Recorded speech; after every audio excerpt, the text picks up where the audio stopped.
X strokes.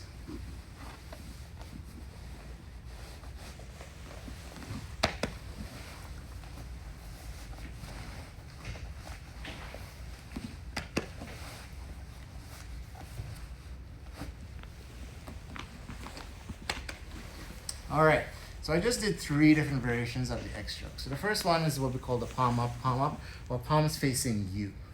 So I usually open up my partner's gi, and I put my hand in, trying to pull as much slack out as I can so there's not much left. And then I make a nice good grip, and I drop my forearm and my wrist so it's resting on the side of his neck where his arteries are. From here, my other hand is going to scoop up and go underneath my arm and up onto the other side, making a similar grip on the other side.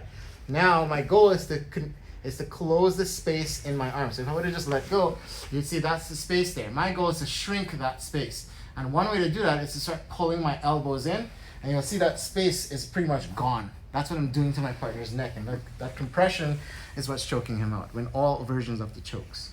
So again, first grip, set, second grip goes underneath, and now I start to pull my elbows to my hips and also pull my knees to my chest with my ankles closed. So I pull everything in, my head comes up, and we get the submission. Pretty simple. That's with palms facing you. Now we can alternate. We can go one palm up, one palm facing you, one palm facing away from you. So I usually go in here. A lot of times my partner's defending this grip. That's when I'll turn the corner, come around so I can see into my partner's ear, and I connect my hands, and I grip on the excess material on the outside, and the finish is the same. I compress the space, I pull my knees in, my head comes up, and I finish. That's the second version. The third version is what we call the lawnmower version. We did it from side control in the past. But for an X stroke, it's kind of the same thing. So I usually make my first cross grip, and a lot of times my partner is not letting me get up high, and that's okay. So I simply grab the excess part of the gi on the bottom, and I pull it down.